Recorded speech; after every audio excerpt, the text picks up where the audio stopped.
US के हमले के बाद ईरान की धमकी, ये बहुत अहम है। अमेरिकी हमले के बाद ईरान ने धमकी दी है, यूएस ने जंग शुरू किया, हम खत्म करेंगे। यानी वही रुख अमेरिकी हमले के बाद भी नजर आ रहा है जो रुख इजराइल के पहले हमले के बाद था, ऑपरेशन राइजिंग लाइन के बाद, कि हम वहां पर सर्वनाश कर देंगे, गाजा बना देंगे, हम इस युद्ध को खत्म करेंगे। यानी अमेरिका ने यह हमला किया, इसके बाद भी इस स्टेटमेंट में लग रहा है कि ईरान किसी दबाव में नहीं है।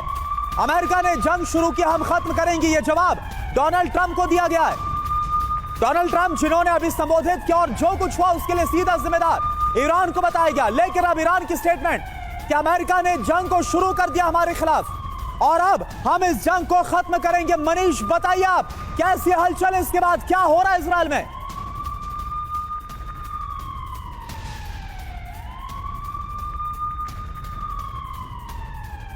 UEN Jaipur is a perfect target for prospective students aspiring for good jobs, good education with future-ready skills.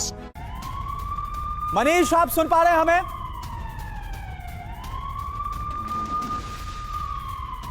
लगता मनीष तक आवाज नहीं पहुंच पा रही है, लेकिन आप देखिए यह बड़ी खबर है।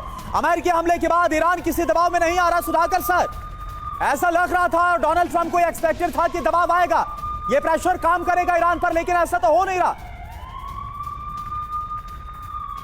देखो, पहले वाला सवाल में कि ईरान को लोग अंडर एस्टिमेट करके बैठे हैं, इसने क्या और किस किस्म के हथियार तैयार करके रखा है।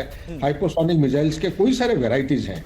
इंटरनेशनल इंस्टीट्यूट जो है स्ट्रेटेजिक स्टडीज का, उनके पास भी कोई ठोस कोई सटीक खबर आज के दिन में एक्यूरेट इंफॉर्मेशन नहीं है, सबको मालूम है, कर रहा है। तो इसलिए ये हाइपोसोनिक मिसाइल हो या इंटरकॉन्टिनेंटल बैलिस्टिक मिसाइल, सबसे खतरनाक चीज क्या हो सकता है मेरे विचार के मुताबिक? खतरनाक चीज ये है कि यहाँ से आईसीबीएम पे हथियार को लोड करके न्यूक्लियर बॉम्ब वो अमेरिका के मेनलैंड या होमलैंड के ऊपर कोई टारगेट को चुन के वो वहां पे अटैक कर सकते हैं। यह काबिलियत है। जो हाइपोसोनिक मिसाइल है, ये हाइपोसोनिक मिसाइल को पूरा दुनिया को, पूरा अर्थ को, प्लैनेट को ये ऑर्बिट करता है। ऑर्बिट करके अमेरिकन टारगेट को हिट कर सकता है।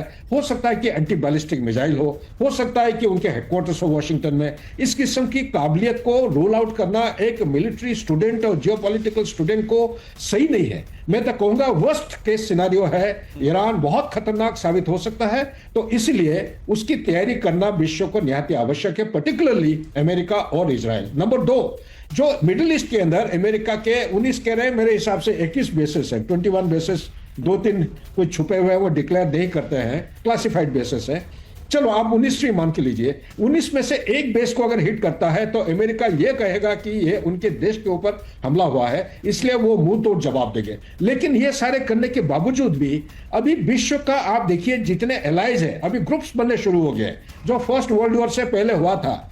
इसी तरह ग्रुप्स बनते, इसको बोलते हैं मल्टीपोलैरिटी या पॉलीसेंट्रिक वर्ल्ड। ये एक ऐसा चिन्ह है, कोई भी वर्ल्ड वॉर शुरू होने से पहले ये जो अलायंसेस ग्रुप्स बनना शुरू हो जाते हैं, जैसे कि रशिया ने बात किया नेतान्याहू से, रशिया ने धमकी भी दिया है, चीन के जो प्रेसिडेंट है उन्होंने बात किए हैं, उनके जहाजों ने आ चुके हैं, रशिया के रडार्स लगे हुए हैं ईरान में, इतने सारे डिस्ट्रक्शन के बावजूद आईसीबीएम के जहाज आ चुके हैं।